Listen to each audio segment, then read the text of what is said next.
Do you see these attributes right now? 81 shooting off the dribble, 83 shot close. And this is a slasher. A slasher, 6'4" slasher. Slashers and athletic finishers, man. The greatest move is not being used. Look at this, 94 driving layup. And this move falls under this category. One of the greatest moves that you can use as a slasher or athletic finisher is teardropper. And nobody uses it. I've seen people play and come up to my park this weekend while using my paint protector, and most of them, you know, since I'm playing as my paint protector, they have slashers on the court and athletic finishers, and sometimes I have a slasher on my team. And it's like, listen, I ain't trying to be the first option to score. I mean, I can score outside the paint, you know, I can splash some threes, but y'all slashers and athletic finishers, I know you can do more than just dunk the ball or make layups. Y'all can do more than that. You don't just gotta be a scorer restricted to the paint. That actually hurts yourself as a player. You should be able to score outside the paint, shooting off the dribble shots, even if you do have max wingspan. And I don't even have a 3-point ball on my slasher, and I can still score from the perimeter. And so should you. And honestly, one of the best things is teardropper. I don't know why people don't do teardropper, man. It's honestly, if you got hot spots, right, and you got teardropper Hall of Fame, and you're a slasher or athletic finisher, most of the time, if you get a good release, it will go in. Literally. I mean, people think you're gonna drive for a layup, you know, switch it up. Just don't be dunking all the time. But that teardropper shit, honestly, that shit is cheese.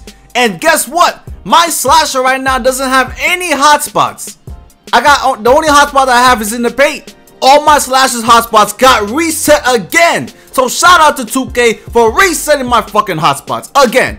My slasher got no hotspots, my point forward got no hotspots, my post scorer and my playmaker have no hotspots. So shout out to 2K. But anyways, man, the teardropper is a move you can utilize. All you gotta do is when you're driving into the paint, right? Don't hold the R2 button. Just flick the right stick, hold the right stick down, and you'll do a floater slash runner. And the releases is just easy to get, man. It's just nice and simple. You could take your time to do it. I mean, listen, it's the easiest move in the game. And since you got a Hall of Fame, you got the badge Hall of Fame. Teardropper, for some reason, is on athletic finishers. I don't know why 2K made it like this instead of relentless finisher. But since athletic finishers have it and they're faster than big men, hell, you might as well do it too. And you're bigger than the most people, so why not also do a teardropper? And if you're facing a paint protector, right? And I understand you guys, some of you guys are trying to dunk on me, I understand that. But just in case you're facing other paint protectors or lockdown defenders, or let's say you just can't score in the paint at all anyways, not everybody is going to be able to just stay in the paint like that. You got to be able to expand your game outside the paint. Get that shooting off the dribble set. Get difficult shots as a badge.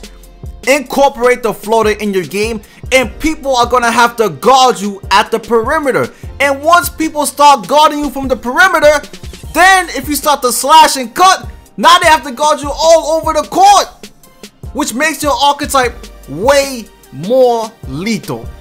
I mean, that's all I gotta say, especially if you're playing with a slasher and an athletic finisher. If you're playing with no sharpshooter, no playmaker, no shot creator on your team, you're gonna have to be the guy that steps outside the perimeter, man. It's not gonna be the defensive archetypes. You gotta be that scorer. You know what I'm saying? But anyways, that's all I gotta get out that chest. So make sure you get teardropper, and I'm out of here. Peace.